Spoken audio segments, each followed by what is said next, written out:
It's time. Yeah, começou a aula. Uhul!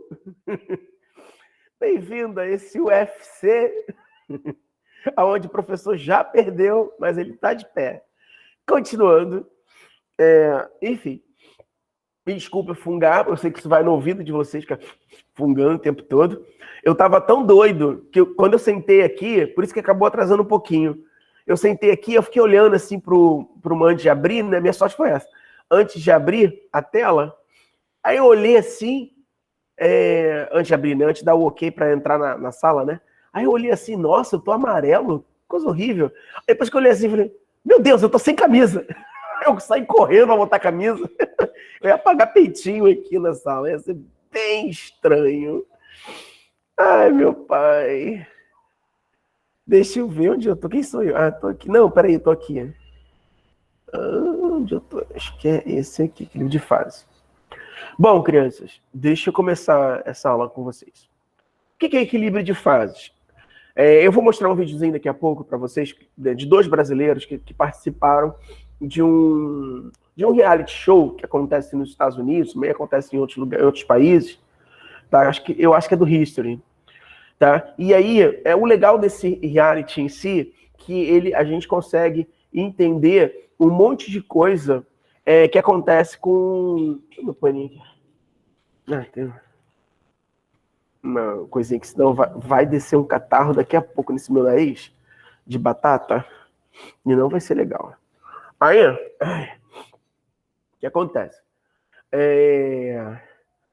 E aí nós vamos entender um pouco o processo de transformação de fases de um material. Só que nós vamos focar apenas nos materiais metálicos, tá? Por quê? Se a gente for focar nos materiais poliméricos e nos materiais cerâmicos, aí a gente teria que ter, sei lá, um ano e meio de aula, com 4 tempos no mínimo, para conseguir passar por todos esses diagramas de fase. Então, você entendendo dos metais, que abrange todas as engenharias, tá? Você consegue depois dar continuidade no futuro, caso você queira, né, para os materiais cerâmicos e para os materiais poliméricos. Tá bom? Então, vamos lá. Ó, o que a gente vai aprender para A2? Nós vamos entender os conceitos básicos, né, dos diagramas de fase. O que é um diagrama de fase? Por exemplo, por que você bota um refrigerante no estado líquido na geladeira, ou uma cerveja no estado líquido na geladeira, e aí, quando passa de menos 2 graus, você tira da geladeira, se você der uma pancadinha, uma porradinha, ele sai do estado líquido e vai para o estado sólido quase que instantaneamente. Nós vamos entender como isso acontece. Consequentemente, vamos entender o que é diagrama de fase, condições de equilíbrio, vamos entender o que é um sistema isomorfo, que é muito conhecido para o pessoal da elétrica, que trabalha muito com cobre, alumínio, cobre, estrôncio, cobre e outros materiais para solda, por exemplo. Tá? Os materiais de solda, a grande maioria são diagramas isomorfos, ou sistemas isomorfos. Temos os sistemas binários, né? E também entenderemos como é que funciona o diagrama ferro-carbono, ferro e cementita, né? Ferro e ferro-carbono, ferro-cementita, enfim. Então, ainda dentro dos conceitos básicos, tá? Componente. O que é componente? Componentes são os metais puros. É o que está na tabela periódica, tá? Ou as ligas que são associadas a ele. Quando eu falo ligas, é óxido de alguma coisa ou dois metais alinhados. E aí a gente tem como brincar aqui depois no diagrama de fase, eu vou mostrar isso para vocês. Conceito básico de química lá longe, lá far away, de soluto e solvente. Soluto, solvente, solução. Soluto, em menor quantidade, né? Tudo que tiver em menor quantidade, a gente considera como soluto. Quem tiver em maior quantidade é o solvente. Então, em algum momento no diagrama de fases, um dos materiais se tornará soluto e outro solvente e vice-versa. Tá? Solução é o resultado entre o soluto e o solvente. Vamos falar um pouco sobre saturação, né? Quando o material ele começa a saturar, ou seja, existe uma afinidade química entre o soluto e o solvente, que existe um certo ponto máximo de afinidade química entre os dois. Depois disso, ocorre saturação. Ou o soluto ou o solvente começa a saturar.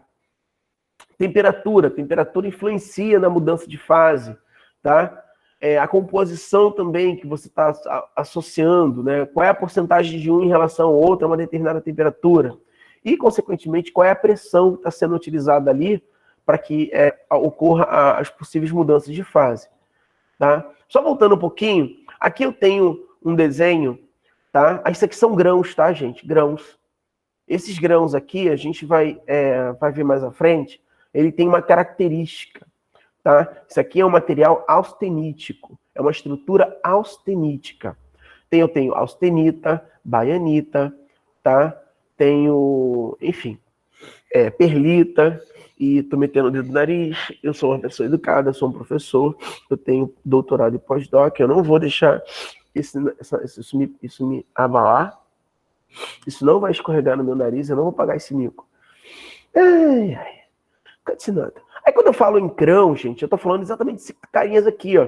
Isso aqui são grãos, tá? Quanto menor forem esses grãos, mais duro e mais quebradiço é o material. Quanto maior forem esses grãos, tá? Mais maleável, mais macio, maior absorção de energia que eles têm. Só para dar um linkzinho do que a gente aprendeu na semana passada. Deixa eu ver. Vou parar aqui e vou mostrar os vídeos para vocês. Tá? Não estou aguentando. Limite de solubilidade. O que é o limite de solubilidade? Tá vendo essa linhazinha que tá cortando aqui, ó? Tá todo mundo me vendo e ouvindo? Só para saber. Porque às vezes eu... Sim. Tô sim, professor. Tá bom. Sim, professor. Tá bom, obrigado. Então, vamos lá. Então, tem um limite de solubilidade. O que é o limite de solubilidade? O limite de solubilidade é a linha que separa uma solução que a priori é líquida para uma solução onde você tem o excesso do soluto ou do solvente surgindo ali, aparecendo. Tá? Então, vamos lá. Aqui, ó, imagina xarope, água com açúcar. Você começou a colocar um pouquinho de água. Ih, falando nisso, esqueci minha garrafinha d'água lá na cozinha. Caguei. Enfim. Aí, você tem lá a água com açúcar, você está botando um copo com água, botando um pouquinho, botou uma colherzinha de açúcar, olhou, viu que o açúcar ficou todo misturado lá, você não está identificando o açúcar, você não vê o açúcar, então você tem uma solução de xarope. Lembrando, a temperatura ambiente. Se a temperatura aumentar ou se a temperatura baixar, isso pode alterar a aparição do açúcar ou não, tá? Então fique esperto. Ainda tem a questão da pressão atmosférica, que também é algo que influencia. Então, continuando. Então você tem lá o açúcar. Isso aí é importante, gente, porque, deixa eu explicar. Primeiro para concurso, porque isso aqui cai em concurso. Não tem como fugir. Se você for fazer concurso para Marinha, Exército, Petrobras ou qualquer outro tipo de concurso, essa bosta cai. Tá? Essas perguntas são relevantes. E a segunda coisa é que se você tiver a oportunidade de trabalhar na área siderúrgica, metalúrgica ou têxtil, por exemplo, tá? ou áreas afins, ou até mesmo em fábricas de automóveis ou fábricas de produtos que utilizam materiais metálicos, por exemplo, tá?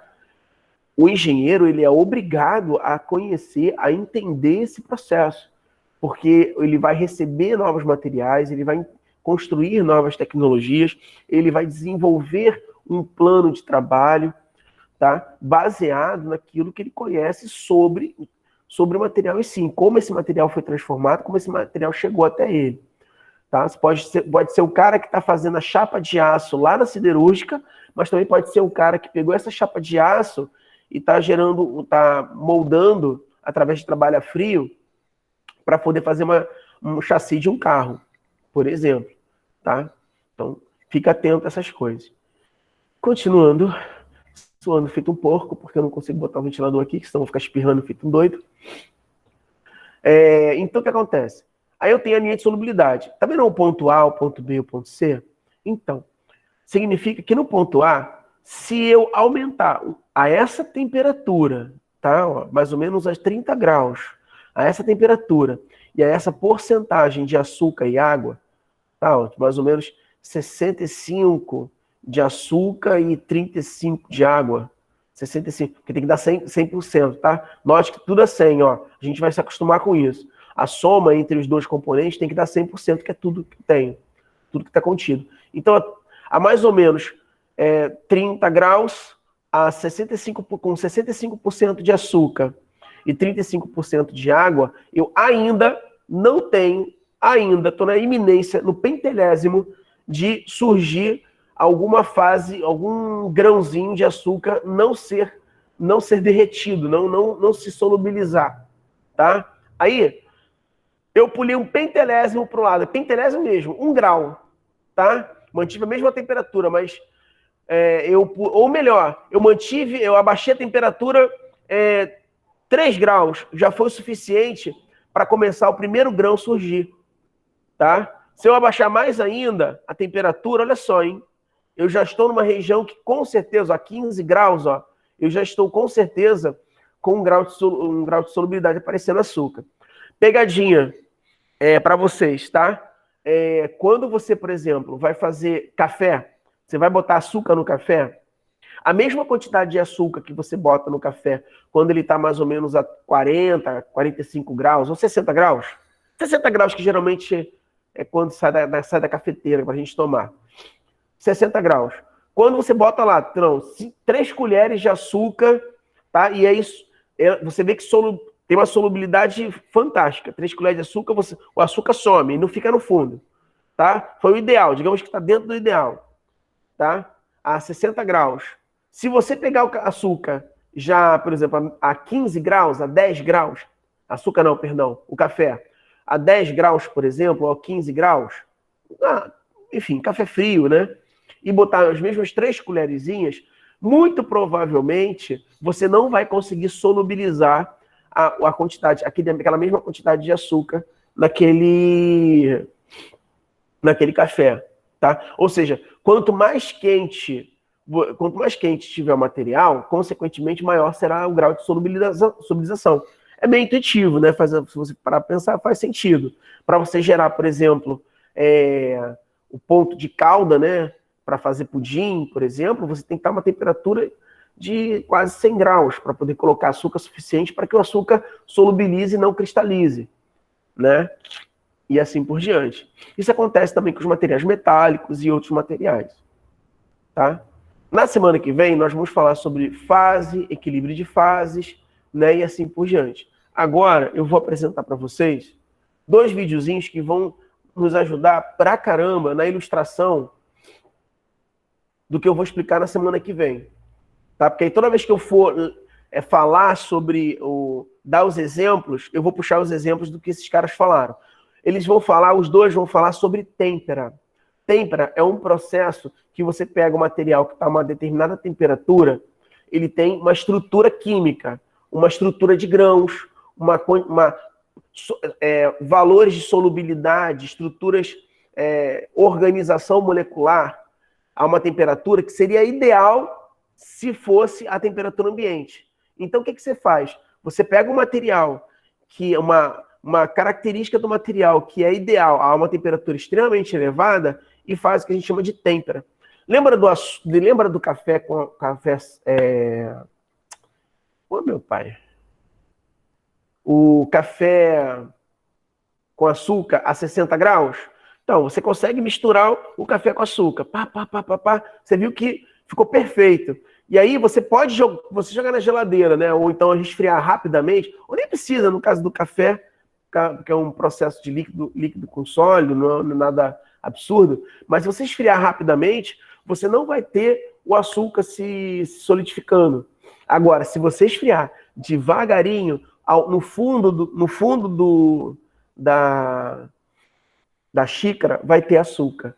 Conforme você vai bebendo devagarinho, o café vai esfriando, e aí você deixa assim do lado, quando você olhar, até então estava solubilizado, quando você olha, tem uma crostazinha assim nojenta de açúcar no fundo. Mas tu fala assim, mas eu misturei bem, não tinha açúcar no quilo. O que aconteceu? É que conforme você foi esfriando, ocorreu uma mudança no estado físico entre o soluto e o solvente, e ele chegou numa região do diagrama aonde o soluto e o solvente, aquela temperatura e aquela pressão, eles não se misturam, tá? Existe um excesso entre um e outro, tá? Agora, se você faz isso relativamente rápido, pega o café e bota na geladeira e ele esfria relativamente rápido, que é o que a gente chama de têmpera, uma têmpera mais lenta, no fundo, você vai olhar o fundo não vai ter açúcar. Tá? Não sei por que isso é útil para você, mas eu estou falando assim mesmo. Enfim, então a têmpera é isso. A têmpera você quer guardar uma estrutura química, cristalina, uma situação X, e aí você esfria rapidamente para você tentar guardar aquela informação que está lá em cima a uma temperatura mais baixa. Tá? Esse é o Tom Silva.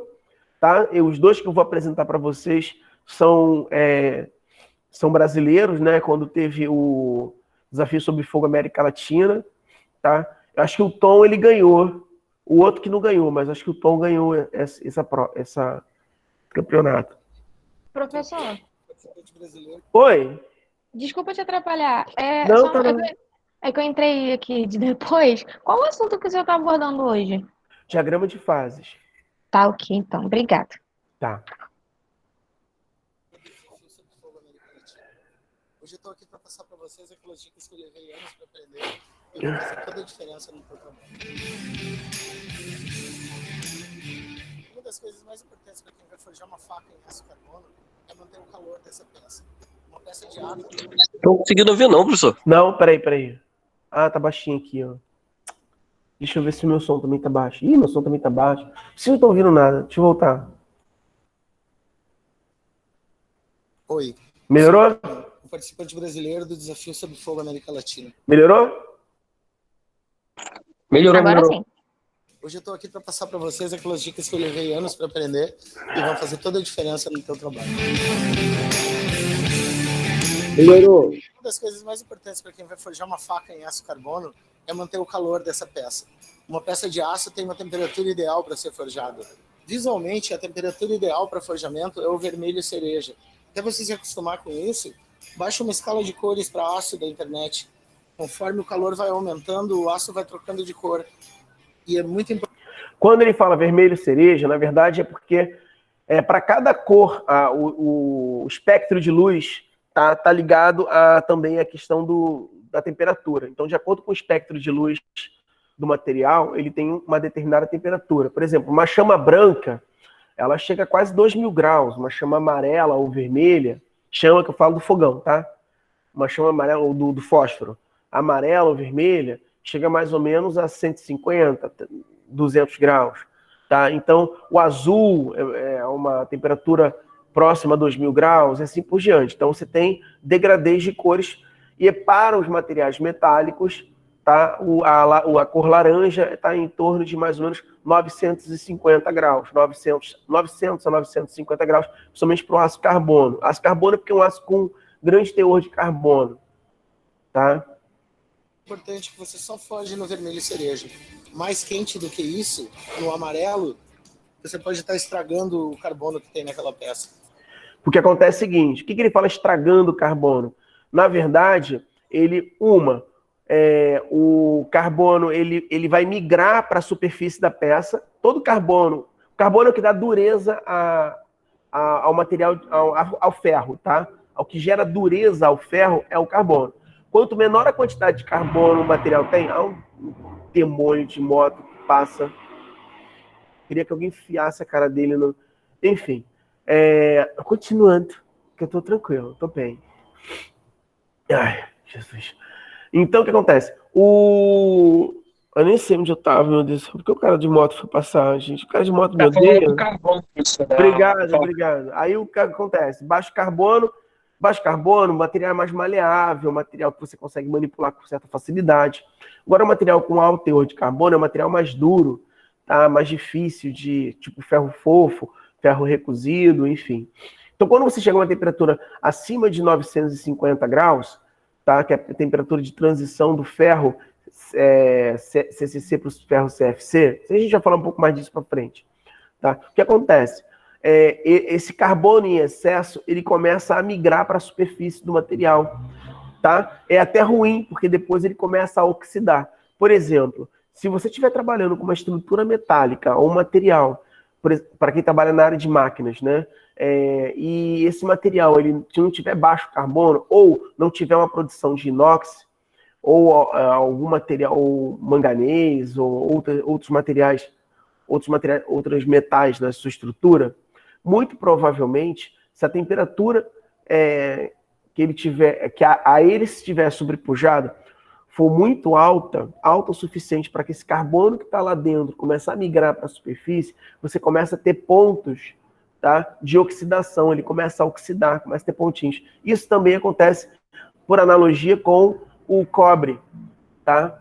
O cobre, ele tem, não é só cobre puro, é cobre, alumínio, tem até outros materiais, mas o cobre também sofre um processo de oxidação quando a elevar as temperaturas. Por isso que alguns isolantes não, algumas resistências, quando muito utilizadas, elas começam a oxidar. É que, na verdade, é o efeito do carbono, né, que está ali associado, que vai migrando para uma determinada região. Então, essa questão da temperatura, para determinados tipos de equipamentos, modalidades, ações, tá, é importante, porque se o material tem carbono na sua estrutura, a uma determinada temperatura, esse carbono pode migrar. E se ele migrar, somente que ele migra para a região de menor energia, que é a superfície.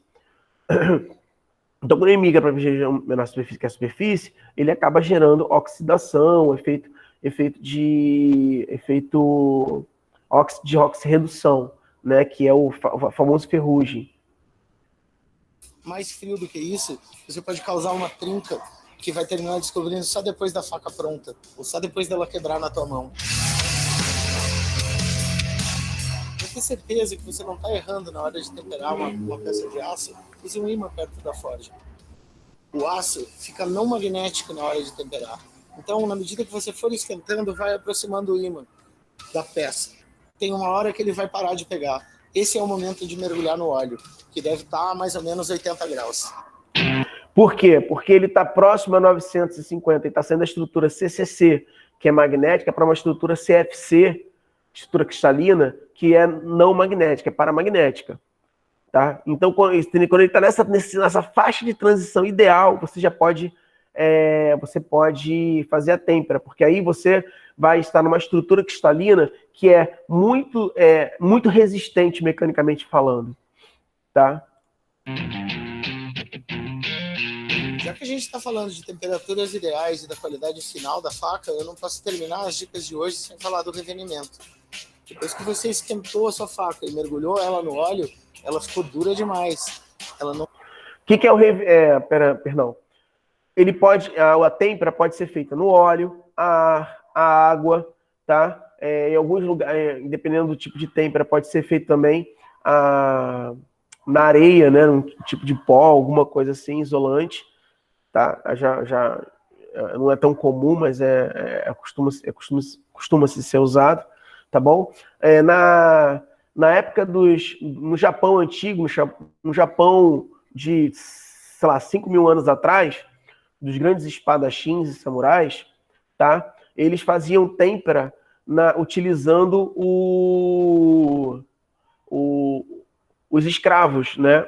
Os caras que eram capturados, né, durante quando ocorriam saques, alguma coisa do gênero, os ferreiros, eles pegavam os escravos, né, e para fazer têmpera, eles pegavam a espada, né, a 900 e poucos graus de temperatura e encravava no corpo daquele escravo, né, daquela pessoa lá que foi pega lá, enfim, para fazer têmpera.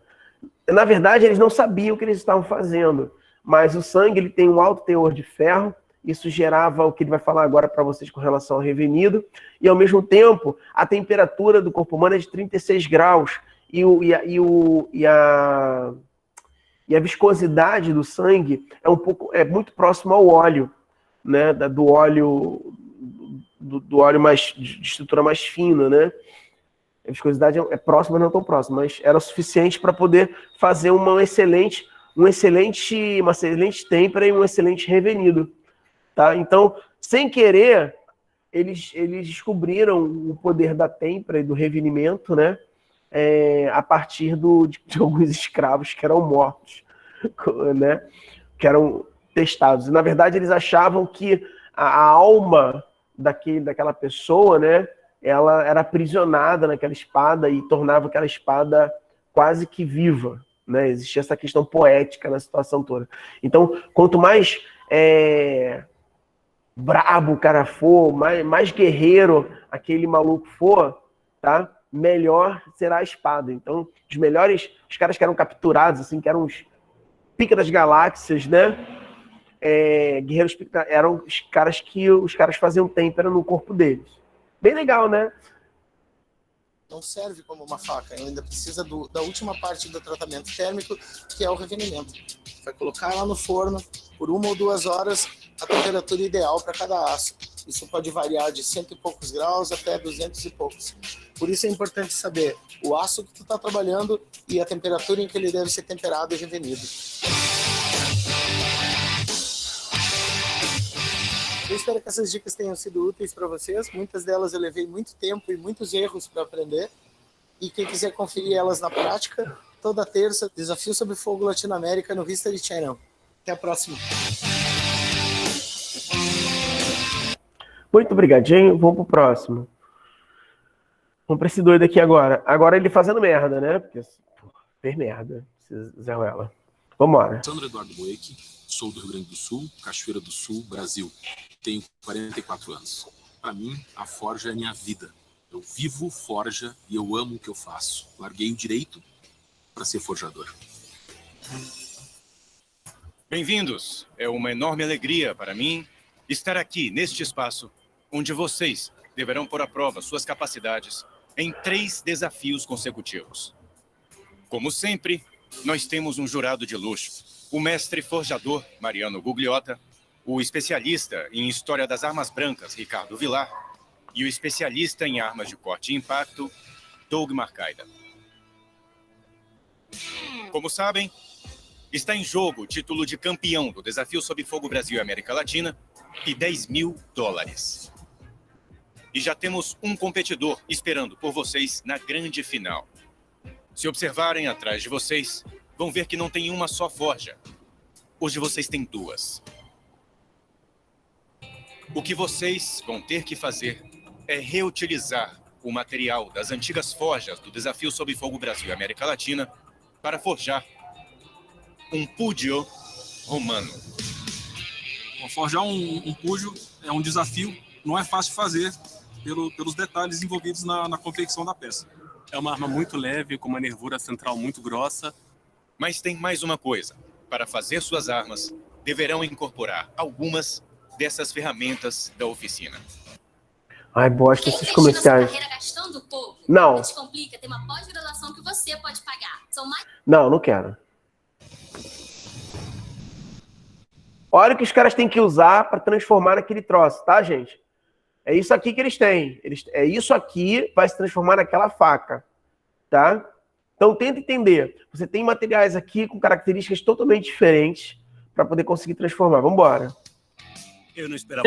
Só analisando seus materiais, teve um que eu vi que era CPU de computador que os caras tiveram que usar. Foi, eu vi esse também. Foi muito louco.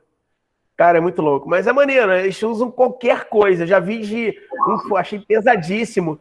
Foi de mola de carro. E teve um que eles usaram uma esfera. Nossa, foi horroroso. Gente, seria se botasse uma galinha. Não duvido muito, não. Tem uma marreta, uma lima, uma chave inglesa e um pé de cabra. Qual vocês escolheriam? A lima. Por quê? Porque é mais plano, mais fácil de trabalhar e no processo é mais rápido. Vou fazer um pujo igual ao que os juízes têm ali. Vou me concentrar somente nisso. Eu não gosto de estar copiando a peça original. Eu gosto sempre de mudar algumas características do desenho para dar a minha assinatura à peça. O pujo romano vai cumprir as regras e ser o mais clássico possível.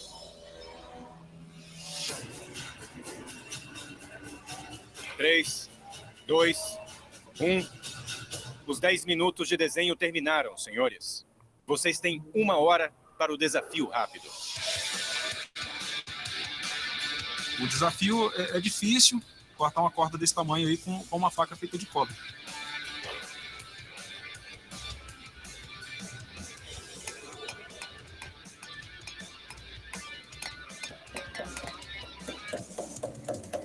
Não, tá forjando com martelete. é um material muito mole para o martelete. Você está matando um mosquito com uma bomba atômica. Vamos lá. Lembra dos que eu falei dos cristais? Você tem cristais grandões, tá? Cristais grandões lá, bonitões. Então, quanto maior é o cristal, mais maleável fica o material para você conseguir manipular. Quanto menor são os cristais, mais duro ele se torna e mais quebradiço ele se torna. Então, quando essa pessoa, esse ser humano aí, começou a pegar um material que até então estava a uma temperatura elevada, ou seja, os cristais estavam enormes, e começou a martelar, dar porrada, o que naturalmente passa na sua cabeça? Os cristais vão ficar todos quebradiços, pequenininhos. Ou seja, vai ficar num tamanho que quando ele for fazer têmpera ou quando ele for manipular, vai rachar. Tá? É por isso que o cara está preocupado. O cara está usando martelete. Não deveria, porque a força utilizada é muito grande para o que é para ser feito. Me concentro nas instruções dos juízes. Disseram, isso tem que cortar. Ninguém falou de empunhaduras, ninguém falou de cabo, ninguém falou de fio. Simplesmente que corte.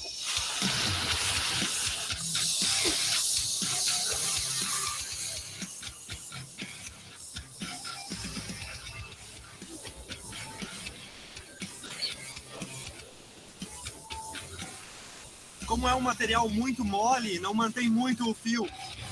Vamos lá. O que ele falou? Material muito mole, não mantém muito fio. O que acontece é o seguinte. O fio, você tem que, quando você faz essa faca, ou faz o instrumento em si de corte, o fio ele tem que ter grãos grandes. Por que tem que ter grãos grandes? Porque toda vez que você fizer a ponta de fio, fazer o fio da faca, tá? Para você amolar ou para você fazer esse fio, de qualquer forma, enfim, ele tem que ser macio o suficiente. A parte de baixo da faca, essa parte daqui, tem que ter grãos pequenos. Ou seja, você tem que ter grãos grandes aqui para poder gerar fio e grãos pequenos aqui para poder gerar resistência mecânica. Então, você tem que ter essas duas fases muito bem definidas para que você tenha uma faca próxima ao ideal. Fazer esse controle depende muito de como você vai fazer têmperas, como você vai fazer tratamento, como você vai se preocupar com as fases que estão sendo, o grau de carbono daquele material e assim por diante. Vamos ver o que está rolando.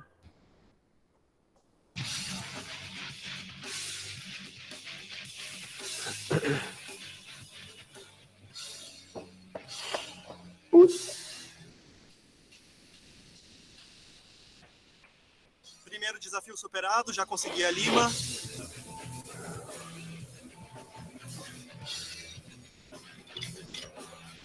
Temperando.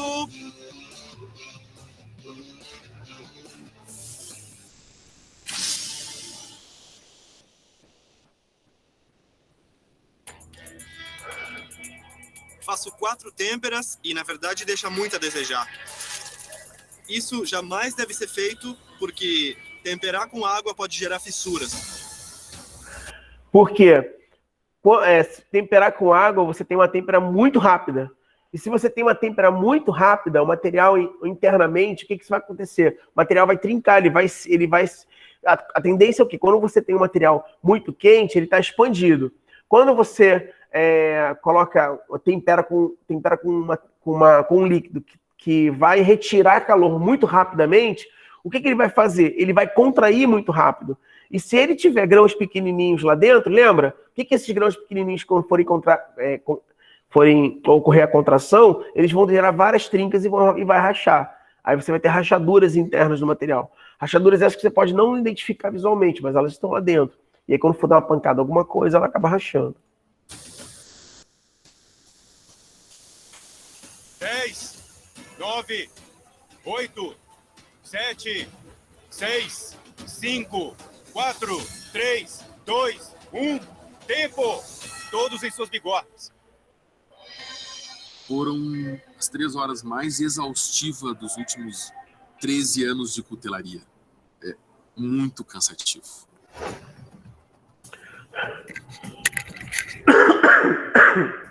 Muito bem, senhores. Agora chegou a hora de testarmos a dureza de suas facas. Sandro, você está preparado? Não vai fazer diferença nenhuma. Tô rindo de nervoso. Grosso, né? Porra, não paga o YouTube aí, fica toda hora saindo. Não é? Absurdo. Eu acho que todo mundo deveria fazer uma vaquinha pro professor pagar o YouTube. Pega a conta de alguém emprestado. É boa, boa.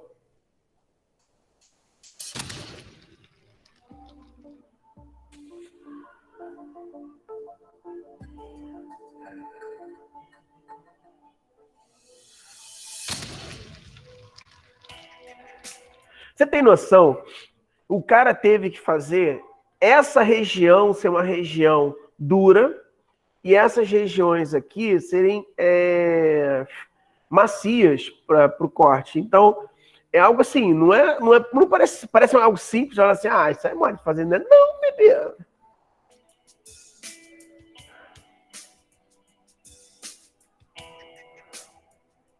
Bom, Sandro, fez uma marca bastante profunda, chegou a lascar um pedaço aqui, de um lado do fio, e do outro lado deixou o fio bastante reto. Mas sobreviveu. É um teste muito árduo. Bom trabalho. Respiro aliviado. Amassou, mas não quebrou. E eu lembro que tenho que conservar a empunhadura, que é muito curta. Agora eu pego um pedaço de aço, soldo na parte traseira da minha faca, para que ela fique mais longa e fique totalmente integral. Nós não temos uma visão muito boa do que o Hector está fazendo ainda, então ele me parece estar um pouco mais atrasado. Acho que o que me deixa mais nervoso é que a lâmina mede 2 milímetros, então é uma lâmina muito, muito fina, e os testes que vão fazer são bastante exigentes.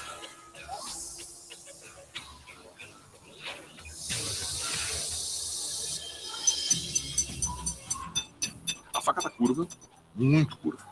Por que ele tá... Alguém consegue agora me responder, depois de tudo que eu falei, por que ele tá batendo no meio da faca? Alguém sabe me dizer? Porque é mais maleável?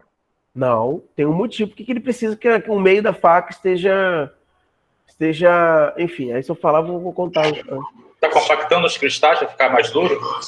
Isso, ele tá compactando os cristais. Ele tá pegando os cristais que estavam grandes e quebrando eles em pedaços menores. E aí tornando aquela região ali mais dura. Eu sei. Professor, e por ele tá batendo no meio, o que fica embaixo fica mais maleável, ele fica mais... Embaixo você fala onde? Embaixo, como assim? Por exemplo, se ele tá batendo na parte de cima, a parte de baixo da faca, ela vai ficando mais maleável do que a parte de cima? Ele batendo aqui, aí a parte de baixo aqui? Isso. Não, ação e reação, né? Porque quando ele bate em cima, automaticamente é embaixo, né? Ação e reação. O martelo não tá voltando, porque ela é muito grossa. Claro que ali ele tá tentando ajeitar, né? Deixar reto. Provavelmente esse processo ele já fez mais lá na frente, mas o que ele já tá fazendo ali está aumentando o grau de dureza da faca também. Então ele também tem que ficar medindo isso para não fazer merda. Senão vai ficar duro demais, ela racha. O Sandro tá fazendo o desafio sem fogo, só golpeando a frio a lâmina temperada com o martelo para endireitar ela. Eu acho que pode até fazer isso com cobre, mas não com a lâmina agora, sem usar alguma coisa quente, né? Por quê? Se tivesse quente, ele poderia manter o tamanho dos grãos, para ele tentar deixar a lâmina reta. Os grãos ainda continuariam o tamanho grande o suficiente.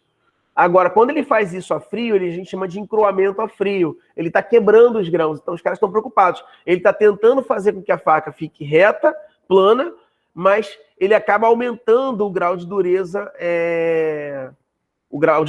né? Ou seja, ela fica muito dura na parte central, diminuindo os grãos. E isso pode gerar uma merda quando for bater ou fazer alguma coisa, rachar no meio.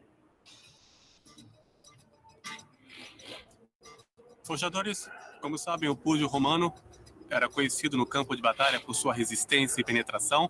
Foi assim que criamos esse teste, onde vou golpear de forma violenta, primeiro um capacete e depois tentarei penetrar um escudo de madeira forrado com metal. E agora veja, Sandro, você não tá nervoso, né? Eu olho o elmo e o escudo e eu olho a minha peça na banca e eu digo assim: Não vai aguentar.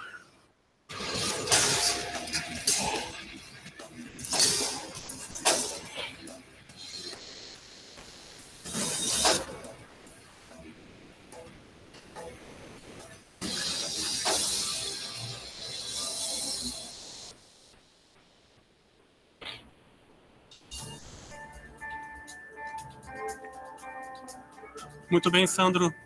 Para começar, sua faca tem uma só peça, a guarda não se mexe, isso é um bom ponto. Senti ela muito bem na mão, não senti nenhum tipo de esforço na mão, isso quer dizer que a empunhadura está bem realizada. Sofreu muito pouco no teste de resistência, tem apenas uma sombra e a ponta segue no lugar. Então, olha, parabéns, é uma faca muito resistente. Viu? Você teve sorte. Deixa esse maluco aqui doido. Ai, ai. Enfim, crianças, vamos lá. Ai. Eu vou sentando e vou indo, né? Daqui a pouco eu tô lá na porta aqui. Deixa eu ver se alguém perguntou, falou alguma coisa, me zoou.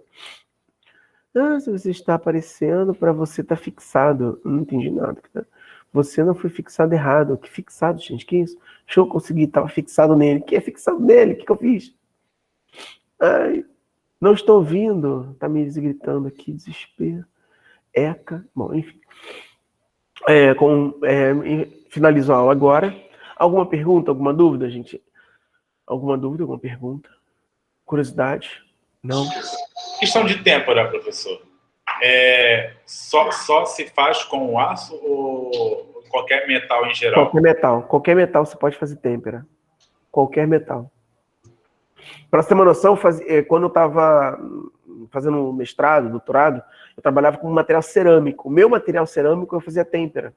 Porque eu queria guardar a estrutura química que era o ideal para mim, mas essa estrutura só aparecia no meu diagrama de fases acima de 700 graus. Então, a 700 graus eu tinha que pegar aquele material e jogar na água, ali, nesse caso, no meu caso era água, jogava na água para poder manter aquela característica.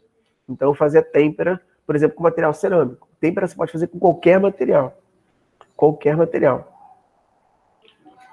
Se faz têmpera com vidro, se faz têmpera com óleo não, com plástico, né? Você pegar o plástico derretendo e jogar na água, você vai ter o formato e a estrutura que ele tinha quando estava a temperatura elevada, por exemplo. Sacou? Mais alguma pergunta, crianças? Não? Então, beijo e nos vemos na próxima. Se eu tiver vivo. Valeu, professor. Boa noite. Valeu, professor. Boa noite. O drama, se eu estiver vivo. Valeu, professor. Melhoras aí. Tá. Melhoras. Obrigado. O negócio é fazer têmpera de nióbio, para ver o que vai dar. Valeu. Aí, professor, boa noite. Boa noite. Valeu, professor. Boa noite. Melhoras aí pro senhor. Obrigado, gente. Obrigado. Valeu, professor. Boa noite. Boa noite. Professor, boa noite. Professor, boa noite.